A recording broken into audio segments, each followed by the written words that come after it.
الشلل الرعاش او الباركنسونيزم واحد من الامراض اللي بيجي للناس الكبيره في السن شويه، واللي بنتعرض له مع اي ريلاتيف لينا او اي قريب لينا. ايه هو وايه الاعراض بتاعته ونستكشفه ازاي ونعرف نتعامل معاه ازاي؟ هو ده اللي احنا نتكلم فيه. يلا بينا. اهلا وسهلا بيكم في فيديو جديد لينا. زي ما اتكلمت معاكم كده ان احنا النهارده هنتكلم على الباركنسونيزم او الشلل الرعاش. ليه هنتكلم على الشلل الرعاش او الباركنسونيزم؟ لان اخر الاحصائيات بتتكلم ان نسبه الباركنسونيزم بدات تزيد عندنا سواء في مصر او في العالم كله، وده ممكن يرجع ان احنا دلوقتي بدانا ان احنا نشوف التشخيص بتاعه بطريقه اسهل، او بدات الاعراض بتاعته تبقى مشهوره فالناس بدات تاخد بالها منه. بما انه مشهور وبما انه كتير فاحنا لازم نعرف اصلا ايه هو الباركنسونيزم او الشلل الرعاش، وايه الطرق اصلا المفروض تعالج الشلل الرعاش ده، وهل هو هيخف ولا مش هيخف. اول حاجه هنتكلم فيها ايه هو اساسا الشلل الرعاش. الشلل الرعاش او الباركنسونيزم ده هو مرض بيجي نتيجه نقص الدوبامين في الجسم. الدوبامين ده هو ماده بتفرزها منطقه عندنا كبيره اسمها البيزل جانجليا، ومناطق جواها او نيوكلياي او زي ما نقول خلايا بسيطه جواها هي اللي بتفرز الدوبامين بتاعنا. الدوبامين ده مسؤول عن ايه؟ مسؤول عن الحركه بتاعه الجسم بتاعي. يعني لو انا هعمل الحركه بتاعت ايديا بالشكل ده، عشان اقدر ان انا اعملها بطريقه سموز او بسيطه او سلسه، لازم الدوبامين ده يتفرز عشان الحركه تبقى ماشيه بطريقه سهله. ولنفترض ان الدوبامين ده بدا يقل في الجسم، هلاقي المريض بتاعي عامل ازاي؟ هلاقيه عشان يحرك ايده دي او يعملها كده هيلاقيها مخشبه، مش عارف اساسا يتنيها او يفردها، وده بنسميه عندنا حاجه اسمها ريجيديتي. والريجيديتي دي هي شد بيجي في العضلات المقابله لبعضها، بمعنى يعني ممكن العضله دي والعضله دي يبقى هما اللي فيهم الريجيديتي، فلاقي الراجل ده مش عارف لا يفرد ولا يتني، ايديه مكلبشه كده. بالعربي بنقول ان هو اتحول كده كخشب، بقى خشبه. اتفقنا؟ تاني حاجه هنلاقي التريمور او الرعشه اللي بتيجي. ومميزات الرعشه هنا واللي هنتكلم فيها في الخواص اصلا بتاعه الباركي انها بتيجي ستاتيك دي يعني وانا قاعد كده الاقي ايديا بتترعش. تعالوا بقى نتكلم اعرف ازاي او اشك امتى ان اللي قدامي ده عنده باركنسونيزم او ممكن ندخل في اعراض الباركنسونيزم. في حوالي من 3 ل5 اعراض بنشوفهم بنقول ان المريض ده ممكن يكون عنده باركنسونيزم. اهمهم واشهرهم هو التاخر في الحركه. بمعنى ايه؟ بطء شامل في الحركه. يعني يلا حاج نقوم نقف، هتلاقي الحاج بدل ما هو كان بياخد الحركه في ثانيتين 3 ويقف، نلاقيه بياخد 10 ثواني، دقيقه، دقيقتين عشان يبدا بس ينشيت الحركه ان هو يقوم يقف. فلاقي الحركه هنا فيها مشكله، فاقول ان كده في اعراض بطء في الحركه، فكده الانيشيشن بتاع الموفمنت ده بدا يقل، يبقى انا اشك ان انا ممكن يكون عندي باركنسونيزم. والرعشه هنا مقسمينها لاجزاء، بمعنى ممكن نقسمها على حسب هي بتيجي في انهي عضو اصلا في الجسم بتاعي. بمعنى ممكن في رعشه تيجي في ايدي فلاقي ايديا بتترعش، ممكن كمان الرعشه دي تجي لنا في الراس فهلاقي نفسي بعمل النودنج موفمنت اللي هو كاني بقول اللي هو بعمل الحركه دي. ممكن كمان الرعشه بتاعتي تيجي في الترانك نفسه او في الجذع بتاعي فلاقي الحركه بتاعتي ان انا بروح واجي بالشكل ده. كل الحاجات دي او كل اشكال الرعشات دي تخلينا نشك ان انا عندي باركنسونيزم او ان انا عندي الشلل الرعاش. في حاجه تانية ممكن تحصل، في حاجه اسمها ماسكينج فيس ده اللي هو وش من غير اي تعابير. يعني انت بتبص له او بتكلمه بيضحك زي زعلان زي بيفكر زي بيتكلم زي ساكت، هو نفس الماسك فيس، هو كده. تمام؟ ودي من اكتر العلامات على فكره اللي احنا بناخد بالنا منها ان المريض بتاعي ممكن يكون اساسا عنده باركنسونيزم. كل الاعراض دي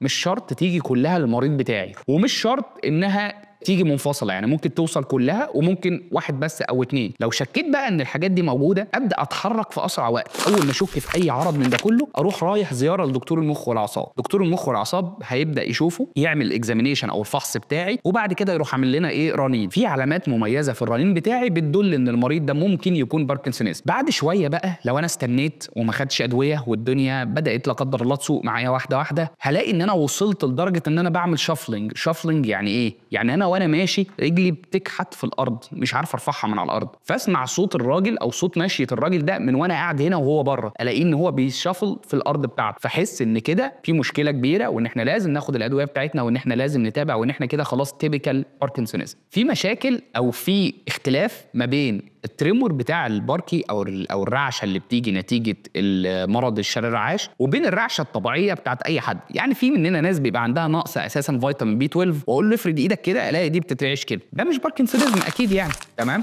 لكن الامراض بتاعت الباركنسونيزم او الشلل الرعاش بيبقى هو اساسا حاطط نفسه في البوزيشن ده او ان هو قاعد وتبدا ايديه نفسها تترعش كده، فاقول ان المريض ده ممكن يكون يكون شلل رعاش. طبعا بالاختلاف برضو بتاعت السن. الباركنسونيزم او الشلل الرعاش بيجي في الناس اللي سنها كبير شويه، يعني فوق ال 50 60 60 وانت طالع، اتفقنا؟ ما يجيش لناس صغيره، يجي لناس صغيره في حاجتين بس، يا اما الراجل ده خد ادويه فالادويه دي اكوايرد للباركي، يعني الادويه دي عملت شكل من اشكال الباركنسونيزم او الشلل الرعاش، يا اما ان الراجل ده مولود اصلا بمشاكل في المنطقه بتاعت البيزا جانجليا، فدي جايبه له شكل من اشكال الايه؟ الشلل الرعاش. بكده عرفنا الاعراض بتاعته. تعالوا بقى نتكلم على طرق العلاج. طرق العلاج زيها زي اي مرض احنا بنتكلم معاكم فيه، هي حاجتين، يا اما حاجات ميديسن او ادويه، يا اما العلاج الطبيعي الخاص بالامراض دي. نيجي بقى للجزء الميديسن او الدوائي اللي ممكن يحسن معايا عيان الشلل الرعاش او عيان الباركي. هيجي ياخد ادويه اسمها ليفودوبا جروب. الليفودوبا جروب دول هم بيبقوا اهميتهم او فايدتهم انهم بيزودوا افراز الجسم للدوبامين، وزي ما احنا اتكلمنا ان الدوبامين هو اللي بيبقى ناقص في عيانين الباركنسونيزم، فيبدا يحسن معايا الاعراض. ليهم اسماء كتيره، اهمهم مثلا سينمنت.